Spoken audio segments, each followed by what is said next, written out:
So on today's locks, we have both of our bolts, our screws are usually inside of the lock. Look at this old 1960s Weiser lock. Screw on the inside, screw on the outside. Let's take this thing apart and let's see how they made it in the old days. First things first, let's take off that cap and tail piece right here. There's our tail piece. Let's get rid of our pin and let's dump out the little spring.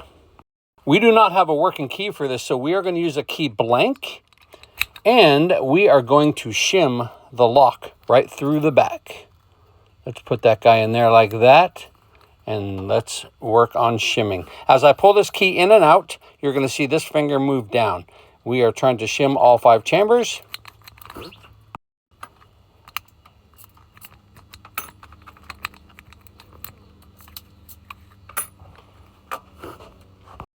And just like that, we have now shimmed open the lock with no key. Let's get that plug follower. Let's push that cylinder out. And these are the pins that we are going after. And how that shimming works, we are taking advantage of the key itself. So this ramp right here, by using a blank key, we push all of the pins above the shear line. If you don't know what the shear line is, go check out my other videos. I explain this. As we push this shim through the back of the lock, as we pull the key out, you see that pin drops. As we're pushing the shim in, we now, boom, we take that 4th chamber. As we pull that key out, now we take the 5th chamber. And so on and so forth, 3rd chamber, just like that. So as we get completely through the lock, this shim is now keeping all of the pins, the top pins from the Bible. Again, go check out my other video and I'll explain. We got the Bible up here. This has 5 top springs. Right below it, 5 top pins, and then the bottom pins in the plug. And that's what we're taking advantage of. We have opened this up with no key. So now we're going to go ahead and repin this. Let's dump them in the old trusty bucket. So here's the new key that we are using. You can see that each of these cuts are deeper than the next. And remember that shear line. We have to make sure that these keys, these pins are flat across this shear line. That being said, this determines how big or small of pins we use. This is going to take a larger pin. This is going to take a smaller, even smaller, larger, and the largest to make that flat shear line. And I'll show you as we go along here. So when we put the new working key in, we're going to grab our first pin. Again, remember that shear line.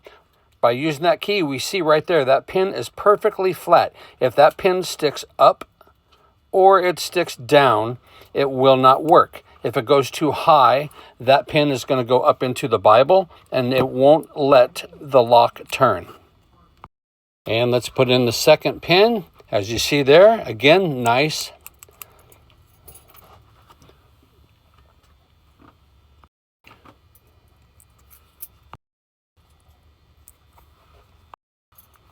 And here you go. You see that shear line is nice and flat here. Actually, that last one's a little bit low.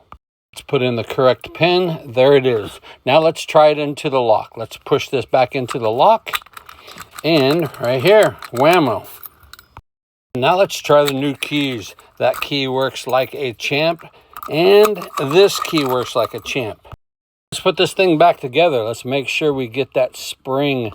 That is the most important part. And the pin. You can see this side is flat. This side has a little nipple. The nipple goes up. That little nipple is what catches these grooves and keeps this from unscrewing just randomly over time. Let's use our cap removal tool. Let's screw this guy back on. I get it all the way tight and then I back it off 2 clicks, what I think would be 2 clicks. And make sure, the most important part is make sure that that pin right there engages, as you can see. We're going to give this one last try, make sure everything was on there. If the key does not come out, that means the tailpiece is too loose. In this case, it's perfect. That right there is a 1960s Weiser Deadbolt. Thank you for watching. Make sure to subscribe. Follow me. I got plenty more content coming down the pipeline.